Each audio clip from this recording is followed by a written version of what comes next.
Good evening, everyone. Welcome, to the Cigar Chronicles podcast. I'm one half of the dynamic duo. I'm Ernest Tilley. Tremont Arnold will be joining us here shortly. He's attending a fundraiser, so they're running over a little bit, but he'll be here shortly. Shout out to all of our sponsors, BS3 Network, Cigar Chronicles, Crowns by Trey, all of our podcast affiliates, and also Wing Snob. They just have better wings. We have two esteemed guests that's going to be joining us tonight. We're going to start with Dr. Tiffany Clark. Dr. Clark, a 2007 DeSoto High School alumna. Tiffany has a bachelor's degree from University of Houston. She holds a master in community and school counseling from University of North Texas, as well as a doctoral degree from Abilene Christian University, where she focused on conflict resolution. Tiffany co-founded Project Edge, Excelling Dreams and Goals, in 2012 at DeSoto High School, a career services event that connects high school students with successful community leaders in variety of career fields. When she is not serving on the school board, she is managing her business Accomplished Experience LLC, where custom beauty, desserts, and teas meet for an accomplished experience. Tiffany also runs a nonprofit leadership development program in partnership with Christy Brown entitled Elevating Dreams by Hearts, helping education adolescents through relationship time and support. The program mission is to educate teen girls to exhibit self-awareness. She also is an active member of Friendship West Baptist Church and is pretty engaged as a member, of Alpha Kappa Alpha Sorority Incorporated. Thank you, Dr. Clark, for joining us tonight. Good evening. Thank you for having me. No problem. Excuse me. Next. How do you follow up from that? Like that was like the list of all lists. Hey, don't even say my bio. Let's just go. Well, we got to say you are newly elected city council member, Crystal Chisholm. And she's the GOAT. The GOAT placed 6th seat, winning 62.86% of the votes in May 1st, 2021 election. Council member Chisholm has served on commissions and projects before running for office, served as vice chair for the DeSoto Domestic Violence Advisory Commission, as well as commissioner for the Citizen Police Advisory Committee. She's also an advocate for DeSoto ISD and has served on several community engagement initiatives, such as City of DeSoto and DeSoto ISD Neighborhood U, as co-team lead for Cockrell Hill Elementary, Female Leadership Symposium, and the Hall of Honors Selection Committee.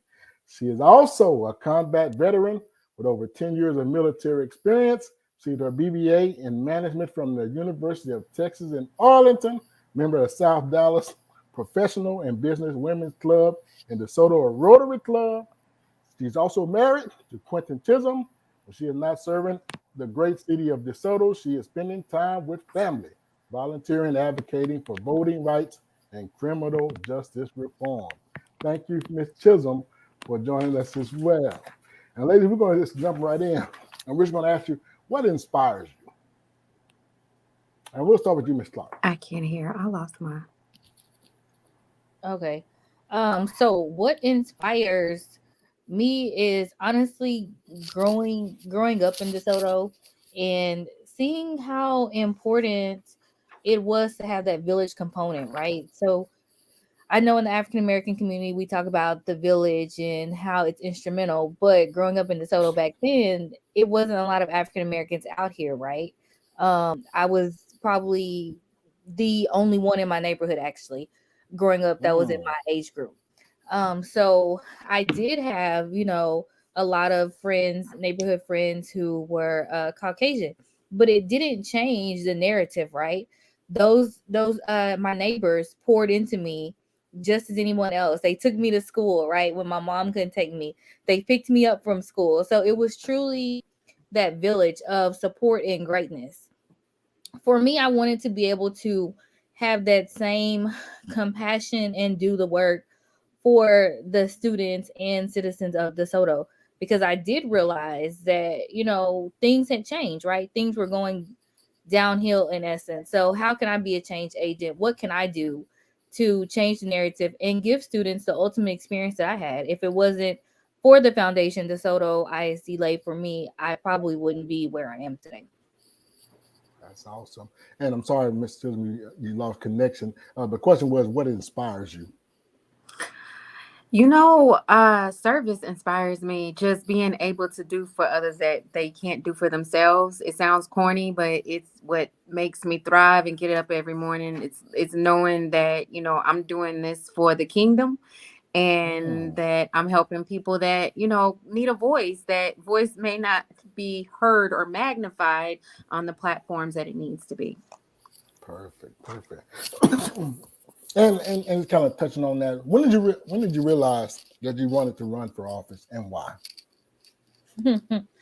um, for me, I realized I wanted to run for office when I realized DeSoto wasn't the same district that I knew it to be. And instead of sitting on the sidelines like most people do, I decided to actually get to work. And it's easier said than done, because a lot of people will definitely talk about the district but fail to get involved. I think ultimately, if you want to be a change agent and you want to do service, then you have to get in there, do the nitty gritty work, and get it done ultimately for the best experience for students and for the community.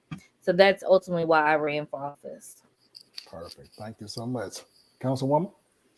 I would say it was a gradual progress for me. Like, I was doing so much already, like just from community service. But if I take it back even further than that, before I even arrived in DeSoto, I lost a cousin in the jail, actually Arlington jail.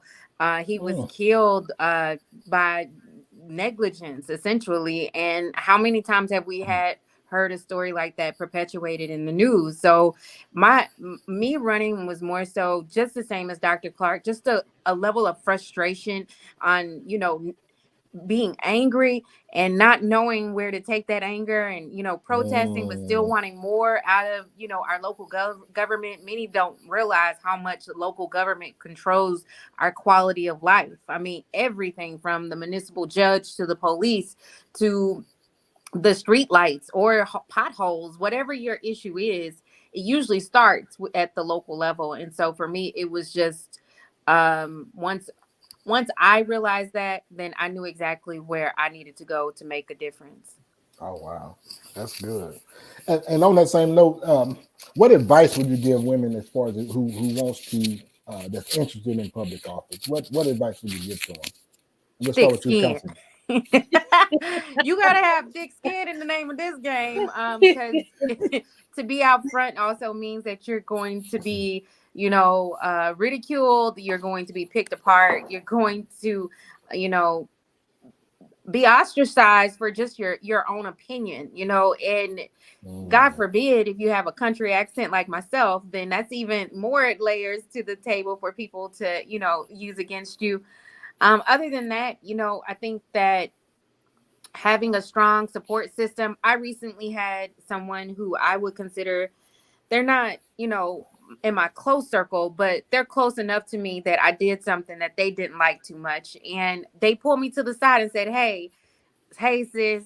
And I think that that's important, to have honest people around you, especially if you're in elected office, because you're on a platform and it's a lot of people shaking heads and smiling at you and then going back to their group chats and talking about you. So to me, it's always important to have those people that you can trust to keep it real. That's all right there. That's good, Miss Dr. Clark. I can agree with Councilwoman Chisholm. I too would advise people to get you a support system ultimately, right? And find you some mentors in the game. A lot of times we think, oh, we can do this. We don't need a support system. But me, I personally believe in having a mentor in every aspect and every avenue of life, no matter what it is. And just like Councilwoman Chisholm, when something isn't right, I definitely get those phone calls of my close knit people who say, hey, Are you sure about this? And then once I explain to them my reasoning, then 9 times out of 10, they're like, okay, well, it makes sense. But because when you're on the dais, you don't get to give your explanations and your reasonings. You're yes or no, and that's it, right? Mm-hmm. You don't explain, well, this is my why, or this is why I believe in this. It's very straightforward. So advice would be definitely find you a mentorship, find you a support group, find you somebody else who's in that lane with you at that moment and understands. So sometimes I get to call Councilwoman Chisholm and just vent for 10 minutes, and she's like, okay, bye. And it wasn't even that she said anything. It was just Vice versa. 10 minutes of just somebody who understands.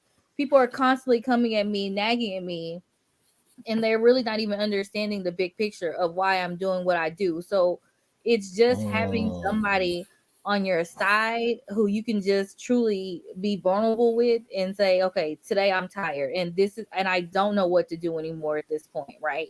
Mm-hmm. Um and that thick skin, you you probably need more than thick skin, baby. You're gonna need a couple of layers and you need to have your person in your group who's that out person who's like, you ready? You want me to roll up? Right? And then Mm-hmm. you like, no, no, no, simmer down. But you want that person who's always gonna go to bat for you, because truly sometimes it can get heavy, and you definitely just need that balance at all times. So speaking of that, what give me a couple or maybe two or three of your fear of influence who influenced you throughout your journey as far as going into public service. We'll start with you, Dr. Clark. Okay, wow, spotlight, right? So there is it is no secret, honestly, for me. My circle of influence is the great, legendary Curtistine McCowan, former mayor of DeSoto. Everybody hears me talk about her all the time. So no secret there. Also former mayor pro tem Denise Valentine. Took me under her wings, did know me. It was like being a little kid off the street.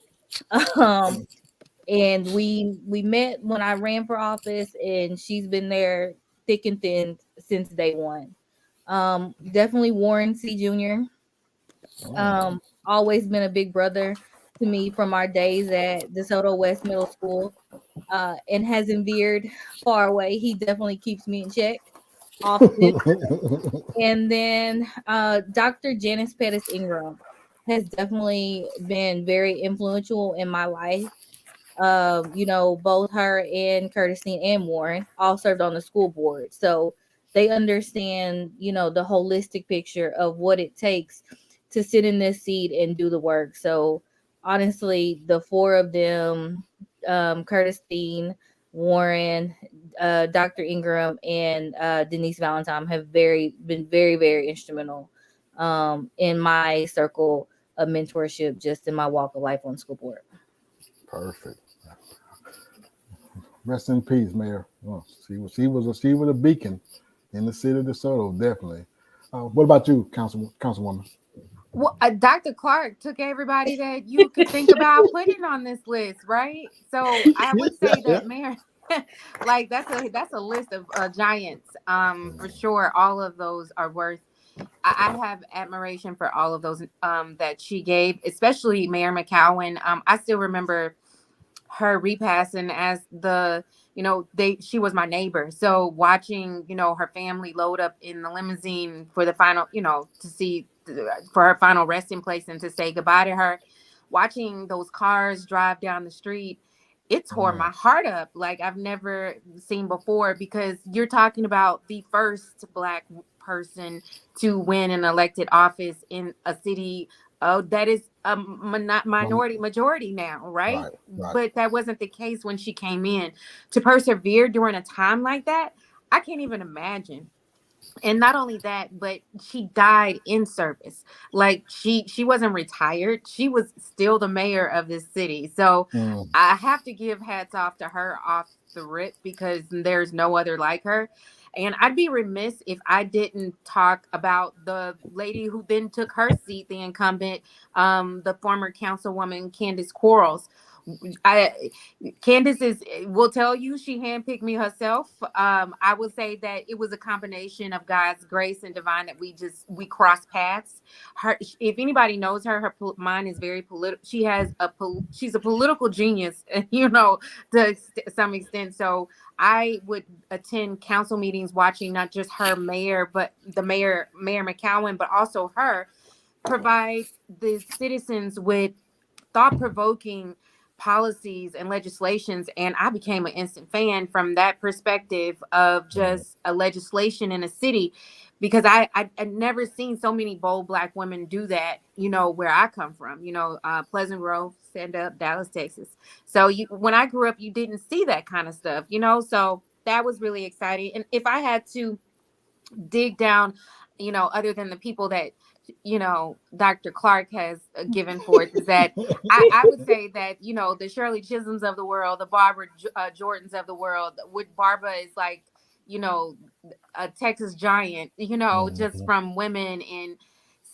serving on the ledge, looking at those situations, looking at women like that who come from, nothing really, and just having a voice and expressing it. I love an underdog story. I love a woman who can get it from the mud and be able to be great, because really that's my story as well. So, I would say along those lines, those women, I would say, definitely inspired me into politics. That's all right there. And with that being said, do you think the strong Black woman identity helps or hurts? And if so, why? I don't even know if we have enough time to dive into that. Oh, we got plenty. Go right ahead. Go right ahead. Go right ahead. We'll start with you, Dr. Clark. I think it's a balance, right?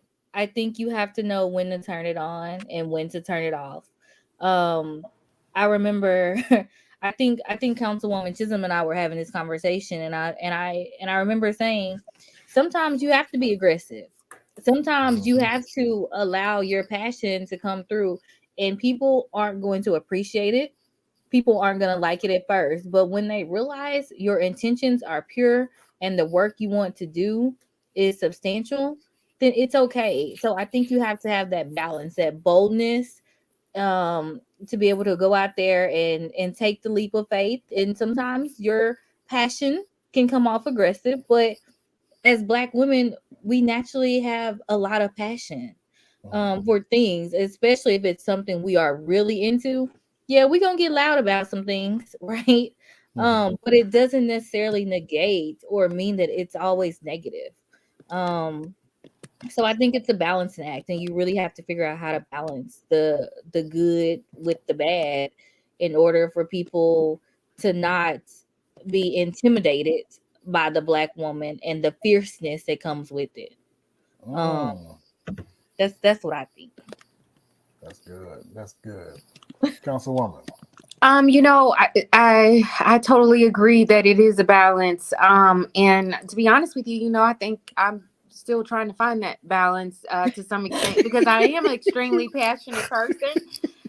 But one thing that I do have a pet peeve about is that I don't want, it's the ABW. I don't want to say it out loud, but that attitude to where, we're just mad. Because I don't think life, I've managed for over 15 years, and I've gotten better results from owning my femininity and just, expressing how I feel without having to raise my voice, belittle anyone, be overly, aggressive to any, like, I just don't subscribe to that. I do see the need to be firm in your decisions and stand and own your position. And I think that you can do that without this beside, like, your, like, over testosterone level, like that. I have estrogen for a reason. I'm proud of it. Like, I'm happy to be a woman, and I don't need to be overly strong for that. And honestly, I think society has kind of played us with that. this concept that we have to be strong, we have to suck it up, we have to put our bootstraps up and give this perception, because at the end of the day, like, we're all growing and learning from something. And I think the humanness of that from a elected official is well received just from others, because it's not a facade. I don't have to put on. So when people ask me how I'm doing, if I'm tired, I'm tired. I'm going to tell you I'm tired. I'm not going to say, oh no, I'm great, I can keep going. No, reality is Okay. I could use a couple hours of sleep, a nap, and I'm okay with that. That's all right there. Um, and to that point, do you feel that racism and misogyny is worse today, or is it more just brought to light today? I would like y'all opinion on both of those. I think it's brought more to light today because we have our technology opportunities, but it's always been there, and I think it always will be.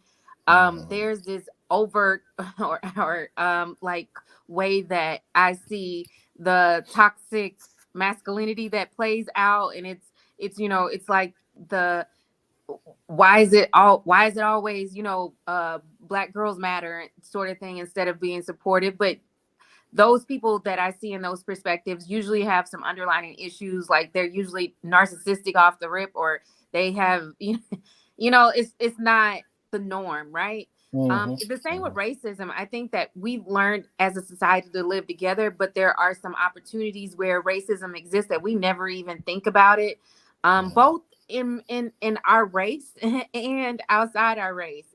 I mean, if we get to talking about colorism, it's a whole nother level of just unwokeness that exists in our society today, until we own those and pull back, what the things that we were taught or that we know, or just keep it real. Mhm. um we'll keep playing this game and can continue to expose it for what it is, because I believe that it's important to do that. But it's a way to go about it too, right? So That's true. I That don't know, is I true. think it's always been here and always will be. It's just you learn to live with it, and you learn to hold people accountable too. I agree 100%. Dr. Clark? Same. I think it's always been here. I think with social media, we get to see it play out more in action. And then I think being more aware, right? As I can say for me as an African American woman, at one point being the only African American female to work in a school as the school counselor, right? So being the only African American female and only female counselor and on the administration team, it was definitely eye opening when you talk about um just how do you navigate that space almost because you know that the racism is coming, right? I was pretty much told, at the time I was in doctoral school, don't talk about being in doctoral school, don't talk about you know, being on the school board, all things, don't talk about being AKA, right? All things that little black girls should be able to come talk to their counselor and see that their counselor is exhibiting leadership traits outside of school, right? In different capacities. But to be silenced in that regard, I definitely felt that racism is still woke, right? It's still alive, it's Mm-hmm. still present. But every day I had to walk into that space, I had to step into that space, I had to own it. It took a lot of prayer. um every morning. And if it was a bad day already, it was ti on the way to work. To set off my mood. But it was truly literally having to figure out, do you go in and deal with it today, or do you just go in and sit there? A lot of times I went in and I sat there because I would rather not deal with you guys than to truly deal with you. Because if I really deal with you, I'm gonna hold you accountable and then I probably will get fired, right? Because I mean, and I say that truly because when you're doing great work and you're doing great things and people are silencing you, but yet they allow others who look like them to be able to showcase their talents, it becomes frustrating. And you're like, but if this is where you're trying to say, hey, we want to be diverse, we want to be inclusive, right? Because we know that's the new hype word. But are you really being diverse and inclusive, or is it just another title and whistle that you want to blow? So I think honestly it's worse because people are okay with showcasing who they are and not being held accountable. And I think under our former president, it became even broader. Honestly, like people were just like out here, Mm. like didn't care. Um, every day you saw something else that was like, is this really what we're doing? And yeah, it was what we were doing in Yep. that moment, in that time, in that space.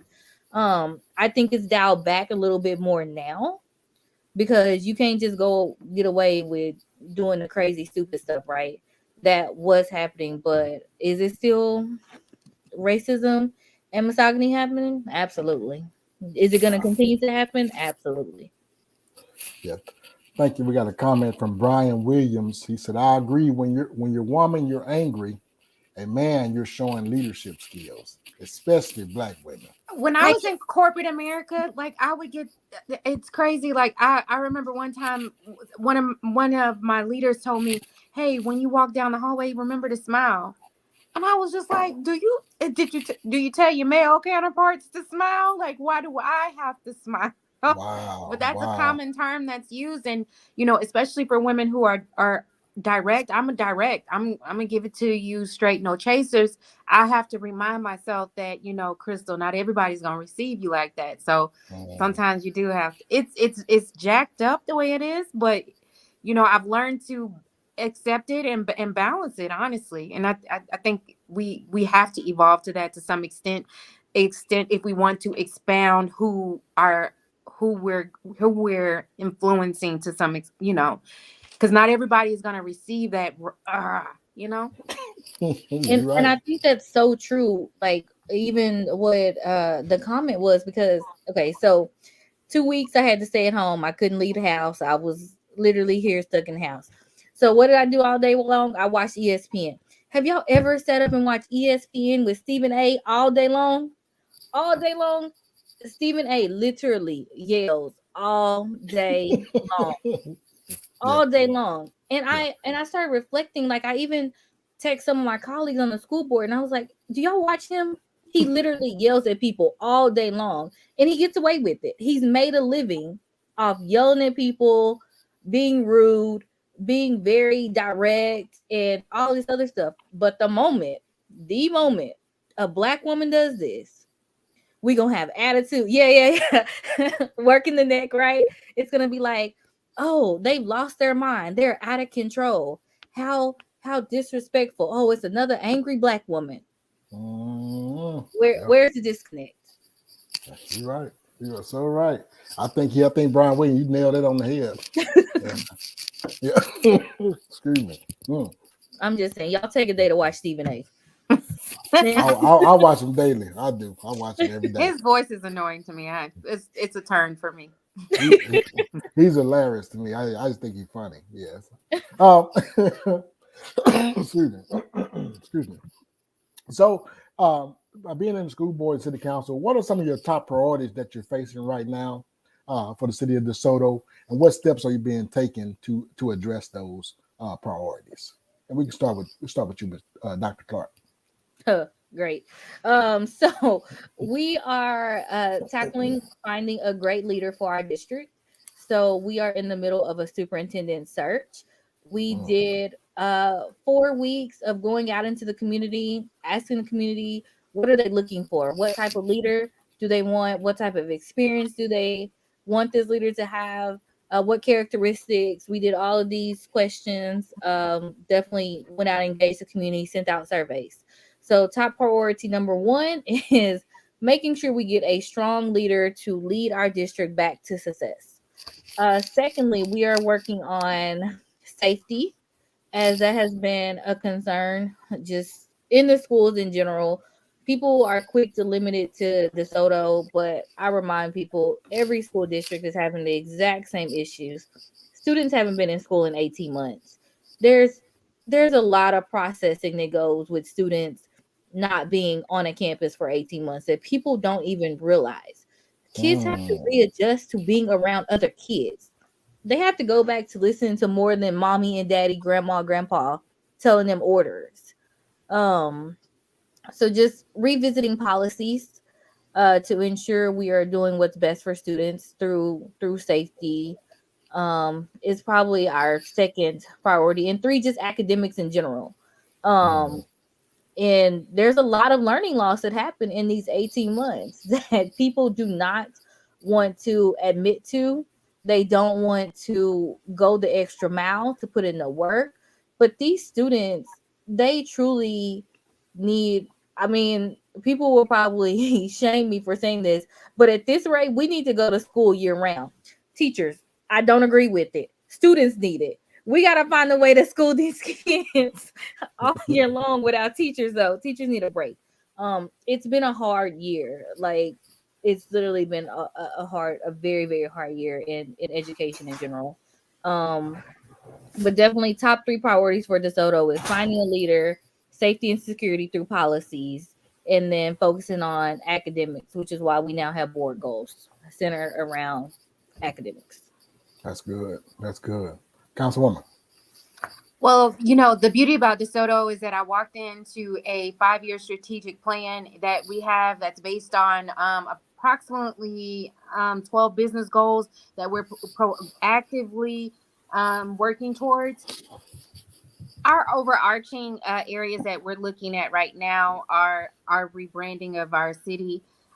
It's not a shock to many that the southern sector of Dallas gets really no love, and there's this perception that the minority majority communities are not worth investment in it. So we've Mm. spent a lot of time talking to contractors, talking to surveyors, to talking to any and everybody. I was just in DC talking to Congresswoman Eddie Bernice's team on how we can get more resources and money our way.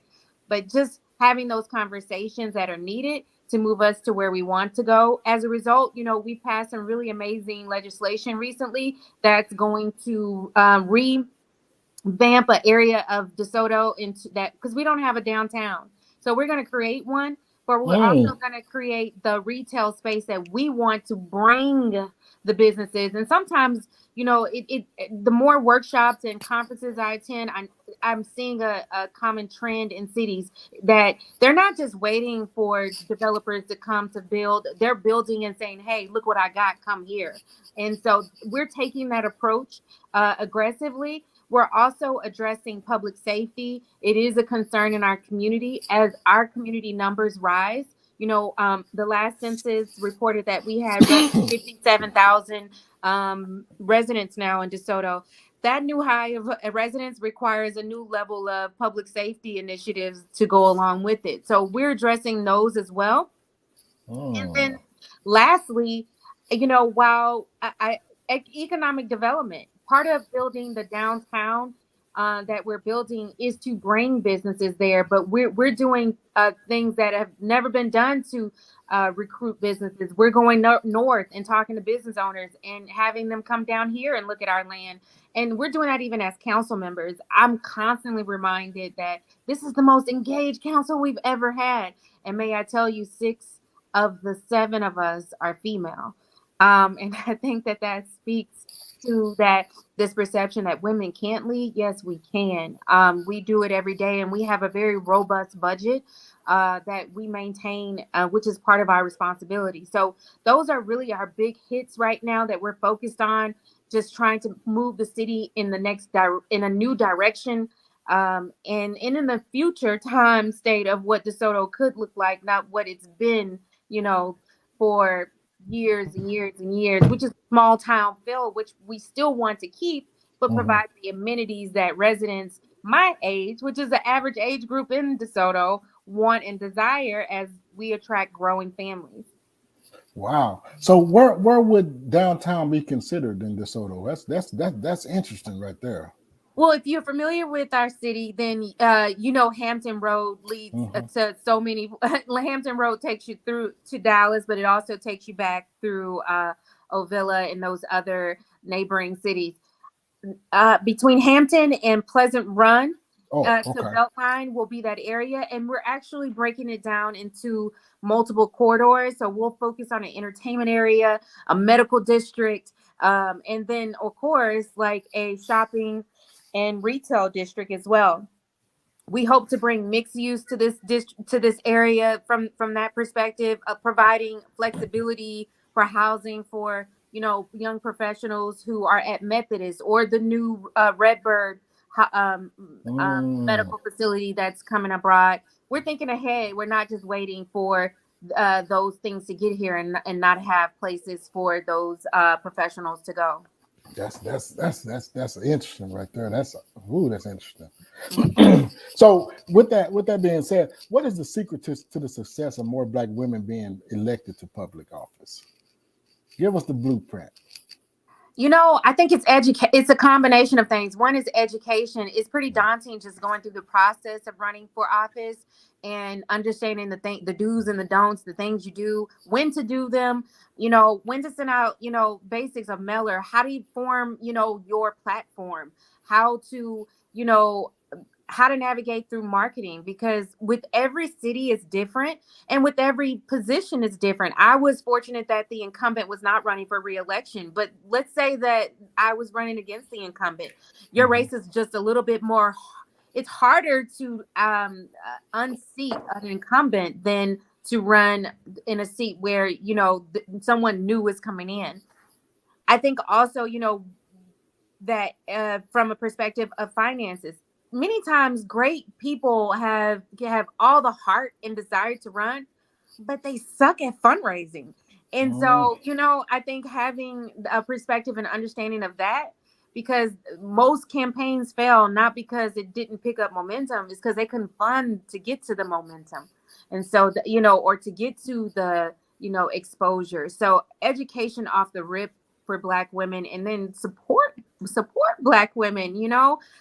For a long time our vote didn't count. Our position on what our political views were not even taken. And I thank God for people like Rosa Parks who stood and held her ground, because I think it was those types of actions and behaviors that gave us credibility early, in just history on what is right, and mm. what what our voice can do when we use it in a positive way to help others. So that's my spill on Black women in politics. But we're going strong.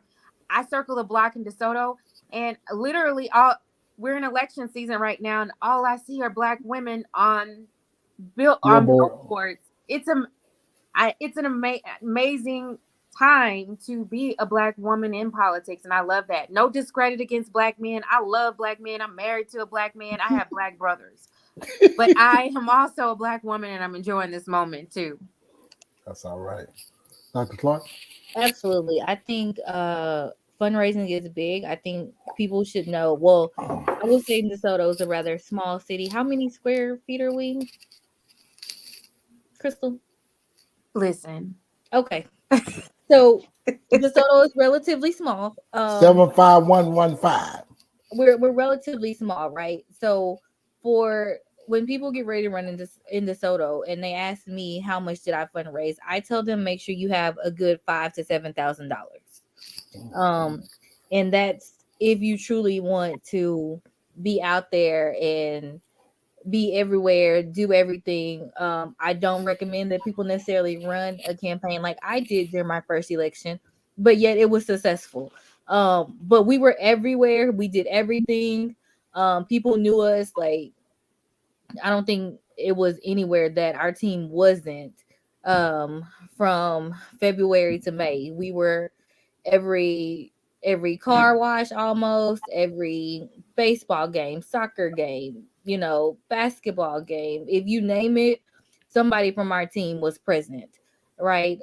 Fine art shows. We were at the theater productions, choir. Like, you just have to be essentially everywhere so that you can get your name out there. Councilwoman Chisholm was lucky. She didn't have to run against an incumbent. I did. I ran against an incumbent as well as two other people. So there were four of us in my race. There were 3 in my race. So in 2017, there was 4. In 2020, there was only one person who was bold enough to run against me, and I say bold enough because 18,000 votes Hey, spoke for themselves in 2020. Um, and that's people understand the work that you put in, right? So if people see that you're authentic and they see the work that you're doing, then it is kind of hard to unseat the incumbent. Now if somebody's not doing their work, then it's a little bit easier to navigate that area. But when you're doing the work and you're still engaged with the community, you're out here, it makes a difference. Mhm. Um, and honestly, I would say make sure you have somebody who you can look up to. Um, I this is Crystal spoke of her earlier, but honestly, I duplicated my website from Candace, and I told her this. Candace knows this. I didn't know how to set up a campaign website. So I was like, you know what? Let me go digging around in DeSoto, see who has a nice website that I could replicate. So I went to Kansas's website. I was like, okay, it's clear cut, it's nice, and I replicated what Kansas's website looked like, and that's how I formulated. And then I asked, of course, Warren as well as some of my other mentors who I mentioned earlier, what's the best way to fundraise? How do you get boots on the ground, literally? Mhm. How do you build up a team that's willing to support you? And I was just so grateful. I mean, we had Sunday meetings every Sunday after church. People know 2 o'clock, be at Tiff's house because it's time to meet. And you have to be consistent. And however you start, you have to finish that way. So for me, people still see me out at basketball games. You still see me in the community, right? Because I want people to know the way I started in 2017 is the way I'm going to end in 2023. And that's ending in 2023. Let's make sure emphasis on that. But you continue to do the work. It's easy to get in the seat and then be like, oh, well, I'm here now. Now what? Now is the Mhm. action time. So you figure out how to get involved. You attend conferences to learn if you don't know. School board, we have the option to do leadership task week. Leadership task week is where you learn to become a master trustee, meaning you learn the ins and outs of how to function truly as a school board member, and you serve with 30 other colleagues at this time, and you learn from other school districts. What is this school district doing?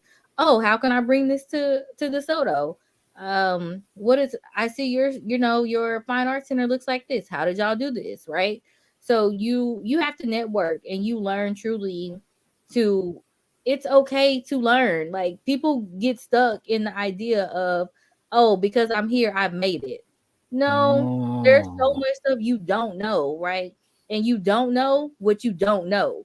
So until you really dive in and say, okay, I want to be a continual learner, I want to be an active learner, you have money in your budget to go to these conferences, go to these conferences and learn. Bring back those tools to better your district.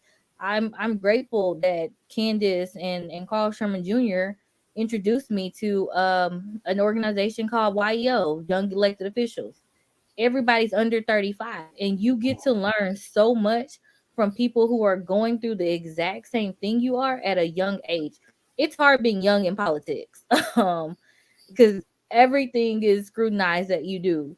But just having that network of other young elected to understand and who can give you policies to help better and govern your cities, your school districts are instrumental and pivotal to truly being a change agent within your city. Oh, that's how you said something there, that's Doctor. right. Doctor, and I'd be remiss if I didn't just. I missed this when I was doing your introduction, Dr. Clark. In 2021, Dr. Clark was a recipient of the inaugural class of Texas Coalition of Black Democrats 40 under 40 elected officials and community leaders. So I'll be remiss if I didn't bring that out because I think that's powerful to mention that you are a labor leader under 40 that's doing the work. One thing that you did mention that I wanted to kind of get both of your insight on, and I think this is something that some of our Black leaders, I don't know if it's intentional or not, but why, in your opinion, why do you think Black elected officials that have been in office for years and years don't have a succession plan? As far as I don't know, but it drives me crazy. uh-oh. This is why I know my exit date is 2023 and I'm already working on a succession plan. I have been public about that statement and I'm not changing it. I feel like the work that I'm doing on the school board needs to continue. I don't need somebody who's just like me. I need somebody who's going to be better than me. I need somebody who's going to go in there and continue to be bold, continue to make strides within our community. So to answer your question, I don't know why that is the case. I wish it wasn't that way because you can truly see how detrimental that it can be. I am so glad, that we have Jasmine Crockett, who is actually endorsed, right, by Eddie Bernice Johnson and is getting this support that we need. This is how we create a succession plan, right? It has to start somewhere. And I'm so grateful that this is a prime example of us starting the way. And of course, it's being led by a Black woman. Like these are the monumental steps that we need in order to truly be successful. So when I saw that, I was like, thank you. Finally, somebody gets it. Like this is what we need though. Thank you for that. Councilwoman? It is really disheartening. I'm prior service. I'm from, I'm a veteran. So for me, leadership has always been thinking about who's coming next to take your spot. In the military, you don't give up your seat to your replacements there, from that standpoint. From a managing mindset, I'm always looking at the bench and who's up next. And so for me, it just makes sense. But I have to keep in mind, not everybody has that mindset. And it's unfortunate.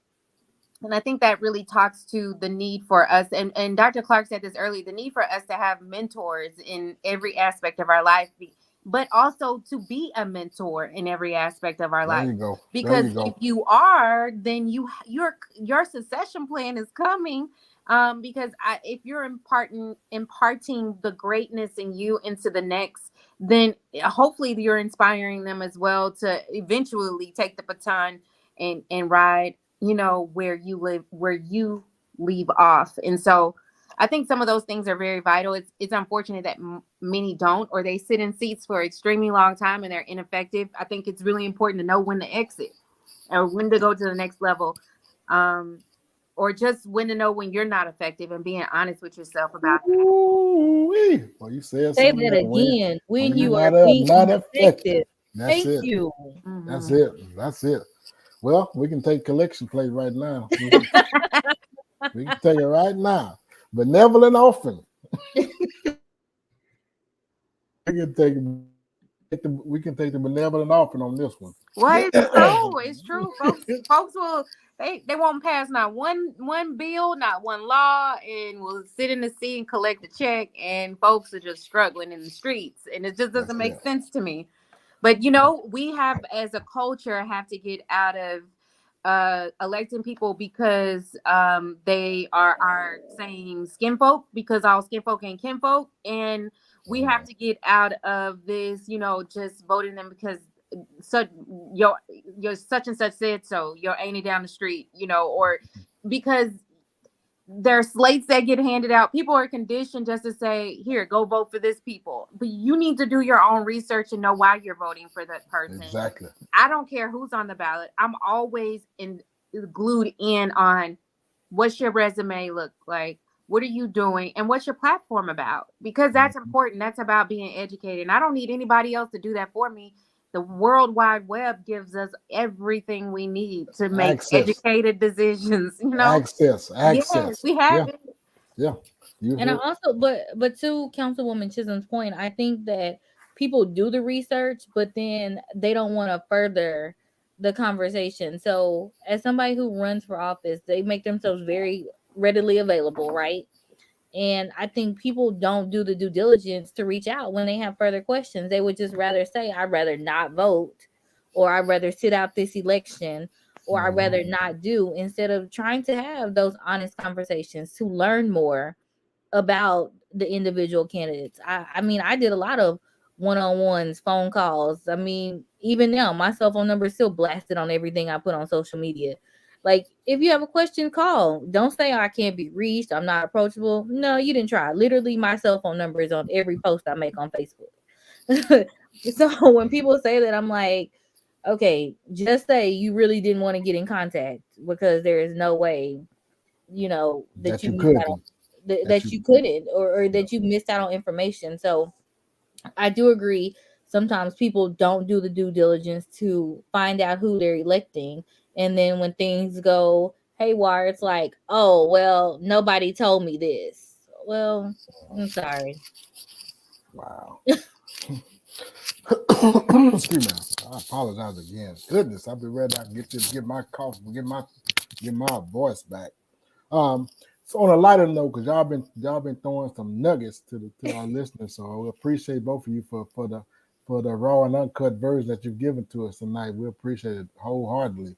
If you could turn back the hands of time, what would you tell your 18-year-old self today? Girl, leave that boy alone. No. Okay. Okay. That's right. That's right. That's You it, know, dog. I understand, Crystal. you know, when I think about 18, he had to turn. Run, sis, run. You know, when I think about 18, I was, I was a new soldier. I was in a foreign country, and I just really wasn't thinking about my future. Like, I was just really in the moment. And I would say, if I could tell myself anything, I would say stay the course, grind now, play later. And that's why I really admire Dr. Clark, is because you can see, we're not that far out in age, but she has definitely stayed the course. And just from education wise, I just admire that from her, because that's not easy to stick out and to get your doctoral degree. It's not at all. But I admire women like that who stayed the course. Doesn't take away from my story, my journey. The military was really good to me and is a part of who I am today. But that would be 18-year-old. And then stay away from that boy. Honestly, 18-year-old self, I would say to get more involved, right? So I was involved on campus at U of H, but I look back like I should have been in about 10 more organizations instead of just the 5 that I was in. And I feel like I should have been networking more. Honestly, I'm very much an introvert. I know people don't believe that, but I really am. I did not become an extrovert until I became an elected official, and I had to be around people all the time and talk to people. But I'm perfectly fine with sitting on my couch by myself watching TV. But I would tell 18-year-old self, go outside more. It's okay to party on Thursday, Friday, Saturday, Sunday in college. um, because I feel like at this age now, I've put in a lot of work. And to you put in so much work. Like, I went school straight through. So I went straight from DeSoto to U of H to UNT to Abilene Christian, straight through. So a lot of partying, hanging out, it got cut, right? Now I'm living my best life and it's cool. But I'm also old now, so I need a nap before I do anything. um, but I just think going back to 18-year-old self, girl, go live. It's okay. You're gonna get your work done. You're gonna be focused. You'll knock it out the park, but definitely go live a little and get more involved in organizations. That's all right. We almost have the reverse. She said, let that ball alone. Let that Yeah, ball I lived alone. too much at 18. Yeah. But I'm definitely with Crystal in regards to leaving the boys. Yeah, that's right. You dirty dog. Yep, That me dog, too, that man. dog. You Hey, hey, me too, me too. Oh, hold on, calm down, calm down, calm Yeah, down. it was hot girl Megan's back then in the day too, right? but before you even knew Hot Girl Megan, right? Right. It was the Oh TLC man. vibe. There Yeah. you go. There you There go. you go. There you go. Well, boy, time has passed quickly, man, and we have a few minutes. And I want to ask you one more question and a comment before we get up out of here. And that would be is if you could have dinner with three female politicians, dead or alive, who would they be and why? And we'll start with you, Dr. Clark. I think Councilwoman Chisholm alluded to this earlier. Definitely Barbara Jordan, right? Definitely influential on our state and what that means for us. Michelle Obama. I know people try to say she's not really a politician, but Yeah, oh she ain't. yes, Yes, she she is. is. um, people underestimate the work that she had to do being first lady, right? Like that's pivotal, and her grace, her poise, especially when people ridiculed her. You can learn a lot from her. So I just would want to know truly, how did you do it? Like, how did you not, go crazy sometimes or slap some people, because it's definitely out there sometimes. Like, people are just ruthless. Like, the things they Mm, say about African American women. And then probably Ruth Bader Ginsburg, right? Um mm, just because she was the first, right? She was pivotal for us in the politics sector, and these are true high famous people, female politicians, aside from my mentors who I could have dinner with every day. And Rosa Parks, like, what gave her courage to do this, mm. do that work? And there's so many people who say she wasn't the first, but she's the first to get recognition.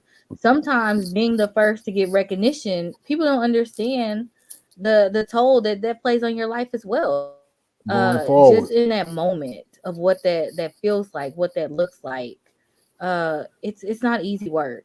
So the backlash that came from that, I would just want to know, like,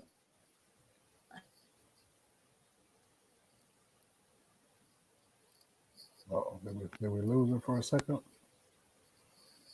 We'll come back to her. Go ahead, Councilwoman. Is she gone? Okay. I would say that for me, I got an Angela Davis spirit.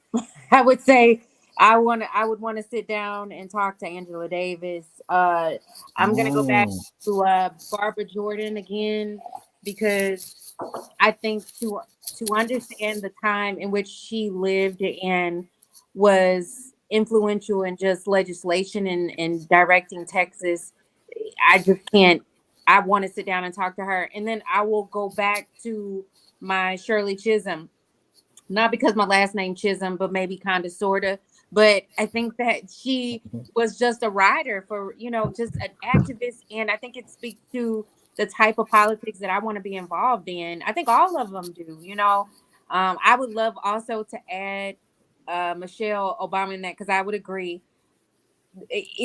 to behind every strong man, that woman behind him is grinding even harder for him to be successful. And I may not, people may have mixed reviews on what Obama did for Black people or in our community. But one thing that I do know is that he had a dignified record as a president, which with the odds were against him to even do that. And I know that that's partly about the support system that he had. And there's no greater support system for a husband than a wife. So mm, mm. I just, I admired, her tenacity and ability. Really, I would think from the two of them, she probably was a better candidate for president, but he took, he went for it, just based on her legal background as well, and her smarts, and as well as her philanthropy in 501(c)s and nonprofits, and just that's Mm. she spent a lot of her time. So yeah, I would say, those top three. And then if I could pull up the seat, maybe Dr. Clark, give me an extra seat, pull up her table. It's on and popping. I don't care what we're eating. It's going to be a good conversation. Oh, that's all right. That's all right. Man, Councilwoman Chisholm is always at my table. She's always invited Yeah. to sit at the table. She already knows. Yay. that's awesome, man. I And you tell know you, what? That's nothing else too. And I know time has to go, but we got to stick together even when we get in these seats. And that's one thing that I love about Dr. Clark. Whether I was a resident or now as an elected official, she's always been the same with me. And we got to support one another in spaces that sometimes we're not even in, but the others in. And I always feel like she has my back and I have her back. yeah. And we operate and govern two different entities in our city. So I Mhm. think it's just amazing how we can come together, because oftentimes women are trying to play it against each other and we're not in competition. Like, I want her to win. That's the empowerment piece of it. That's And it. vice versa. Yeah, That that's is the that is empowerment so piece. true. Yeah. So it brought up a good point because it was a very, very, very, very, very viral uh, video that came out with Mayor Tiffany Clark, Candace Quarles, that was shown across the world. And I just wanted to ask, what initiated that? Because that was probably one of the dopest renditions of Beyonce.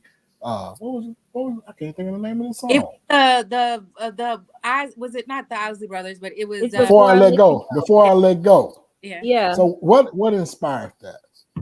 So at the time, there were so many people saying city council was against the school board was against the city, and we were like, no, we not, we fine, we're good. Like, and people was like, oh, I don't believe it. So we did the video. Of course, people in DeSoto was like, ah, y'all got time to make videos, and y'all should be working on da da da.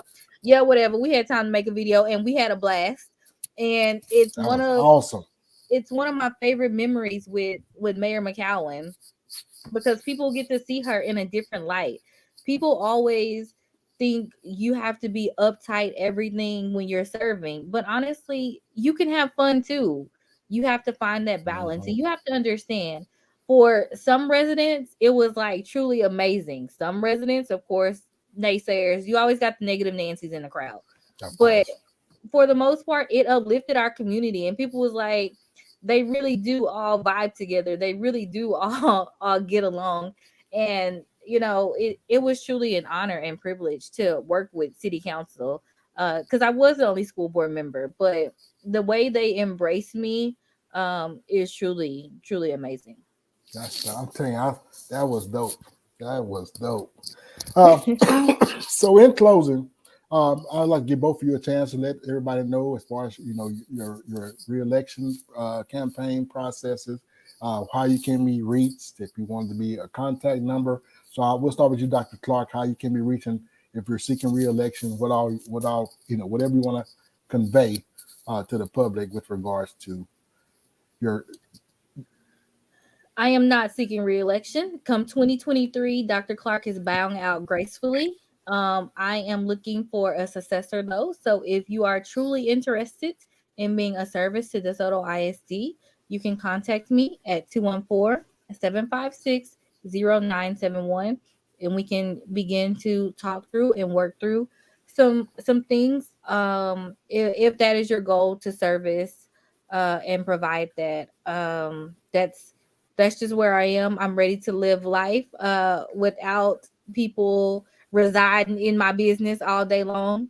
Um, it's honestly, I can honestly say, being under 35, being an elected official, you know, you have to really watch your back in everything you do. People don't even want you to go to the local restaurants and have margaritas with your family without being frowned upon. And it's just things like that where I'm like, I'm tired of.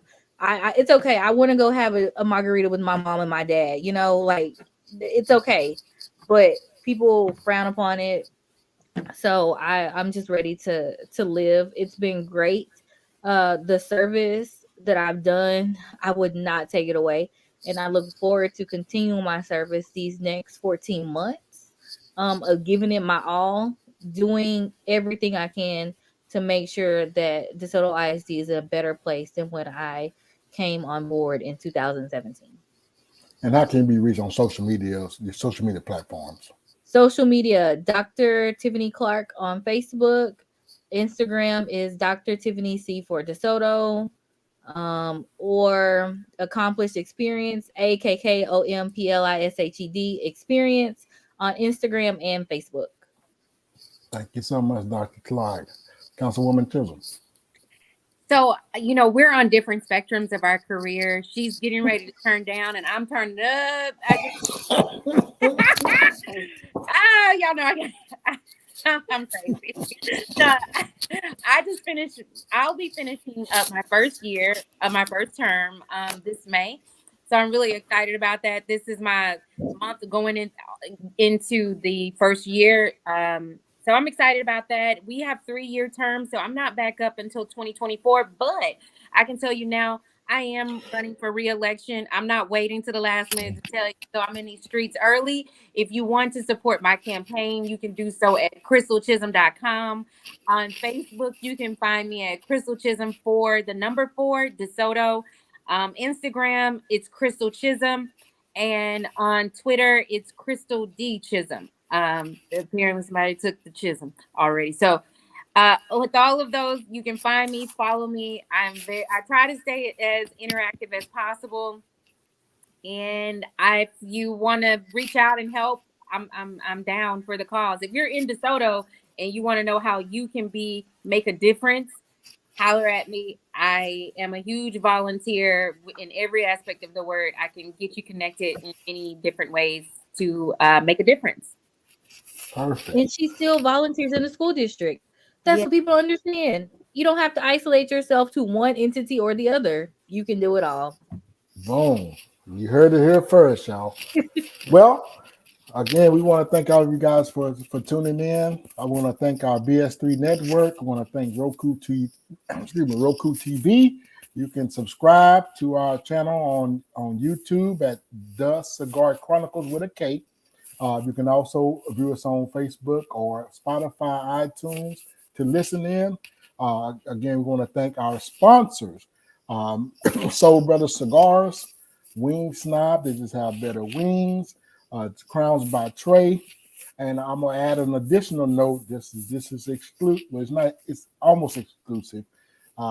Cajun Mouth, which is a restaurant that I'm partnering with in Las Vegas with a good friend of mine. We should be opening here in the next week or so. So if you're in Las Vegas, come check us out. It's New Orleans themed. And we just know how to cook New Orleans style food. Oh, he does. I ain't gonna speak for me. I can cook, but I can't cook like him. So if you're in Las Vegas, check out Cajun Mouth on Sahara Avenue. I'm sorry. Again, it's going to conclude our show for tonight. Thank you guys for tuning in. We'll see you the same time next week. Thank you again.